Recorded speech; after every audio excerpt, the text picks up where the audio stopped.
Wake up early. Go for a run. Eat healthy. Exercise every day. Don't go on social media. Meditate. Really? You really think this is what differentiates the 1% from the rest? Do you think Elon Musk or Bill Gates used to exercise every day when they made their first million? Don't mistake this video with other success guides on the internet. While habits are an important portion of what shapes us, they are nowhere close to being what actually opens the gates of success.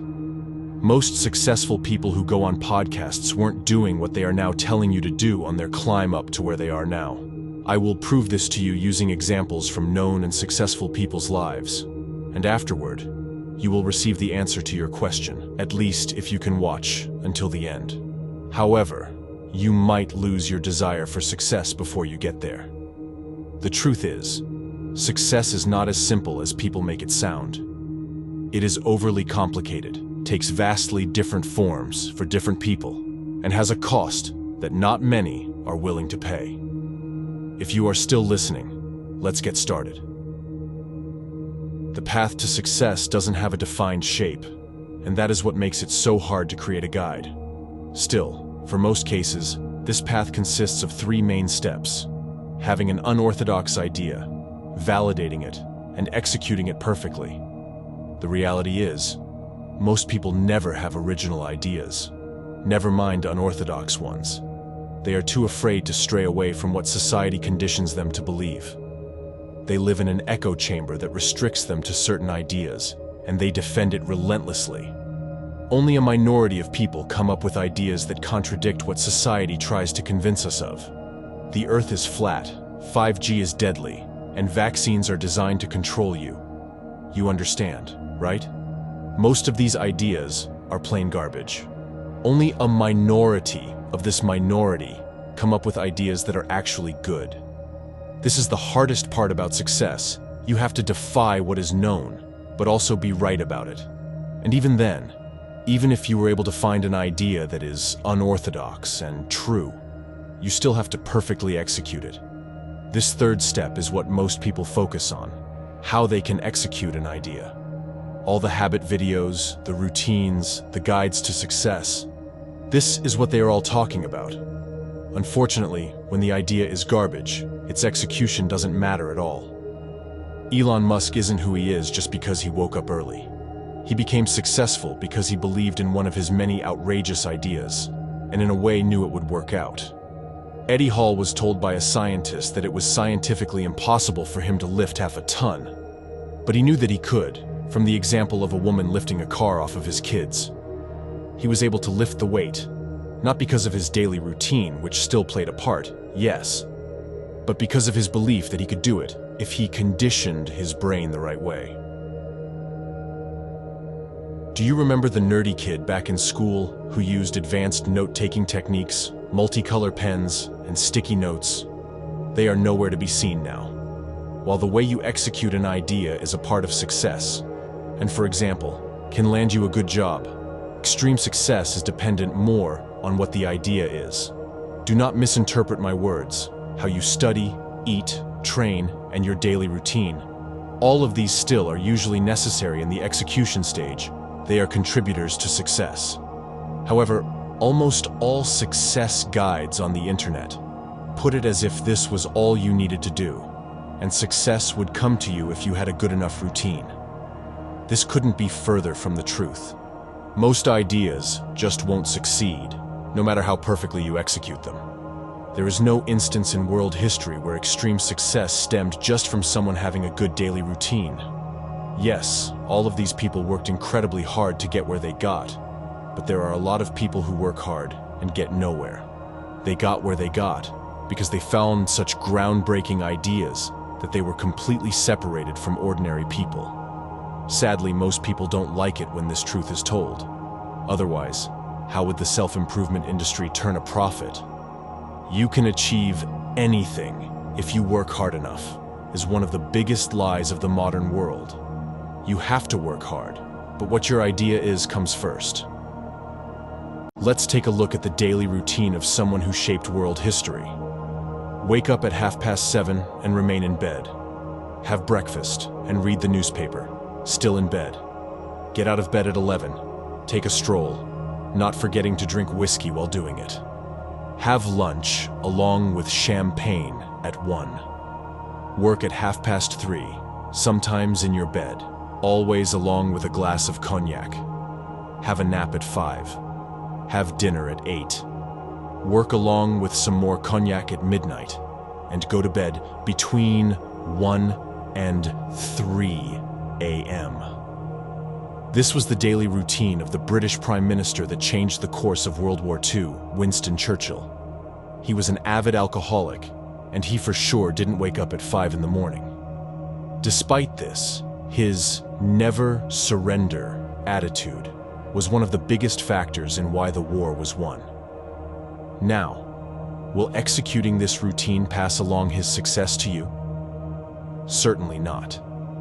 It is not his routine, but his idea of never surrendering that made him who he was. I hear you trying to find successful people with great daily routines. You don't want to understand, but you do now, don't you? When a self-improvement video talks about Kobe Bryant, what they tell you is that he woke up at 4 a.m. to train, but they don't tell you that he spent the night before a game eating pizza and drinking grape soda, and ended up scoring 81 points. His attitude towards the games is what led to his success, not his training routine, at least not by itself. If the biggest risk you took your entire life was asking your crush out on a date, I'm sorry to say this to you, but you can wake up early and work out all you want. You still won't be successful. If you want to be extraordinary, you have to have that one idea that separates you from the rest. If you can't have any unorthodox ideas in the first place, you have failed at step 1. You have to be able to open your mind to all possibilities, and should never take what you're told for granted. You have to question things that most people just assume are true. You will go through hundreds, maybe thousands of ideas every day, but eventually, something will hit. You will have an idea that will make you go, wait, this actually might be based on some truth. Why have I never questioned this before? You then will have to validate if the idea is possible. Not by consulting others, they will just answer based on what they were conditioned to believe, but by using something that was given to every single person on this earth, but almost all avoid using: your ability to analyze. The idea will be just a sentence in front of you. Expand on it, explain it, turn it into a paragraph. Then go over it, word by word. Look for inconsistencies. Repeat this process many, many times until the idea takes shape in front of you. Even the ideas you take through this process, they can turn out to be garbage. It is fine. Go back to step 1. Eventually, after a long time, you will find an idea that will resonate with you on another level. One that you know can work out if you execute it perfectly, and one that resonates with your purpose. Most of you aren't close to this yet, but when you get here, you have to cherish the idea with your whole existence. When people try to mock you for your outrageous belief, you have to stay true to the plan, to your idea, and continue on your path. Steve Jobs, someone who is today called a genius, a visionary. What do you think people thought of him dropping out of college? They probably said to his face that he was an idiot. Even after he founded Apple, he was kicked out of his company for his outrageous ideas and beliefs. He was probably labeled as crazy back then, or a dreamer.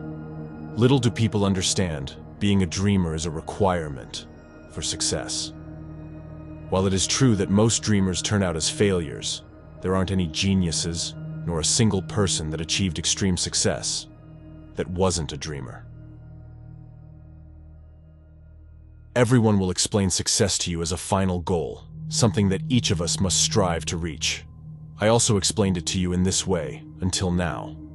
The dark truth is, most people will never be successful by their own standards, either because they don't have what it takes, preventing them from being different, or simply because success isn't attractive to them, which might be due to many reasons. Successful people are almost always lonely. They are outcasts because their ideas defy the times society.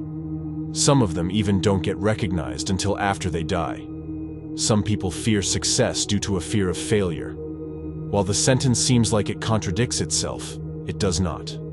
Success and failure are always intertwined, and the path to success will see you failing many, many times. No one succeeds with their first idea, and you won't be an exception. The last but most important reason is what most people gloss over. Success doesn't make someone happy. Fulfilling their purpose does. You can become successful by chasing an idea that defies your purpose, which will most likely make you depressed.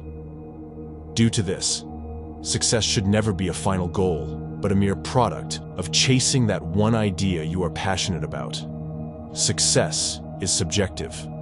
Someone who inherits their family's wealth won't consider themselves successful from their net worth, while someone who was initially poor and carved their way there may. If you ask me, you shouldn't be asking, how can I get ahead of 99% of people? But rather be asking, what makes me want to be in that 1%? Chase your passion, not success.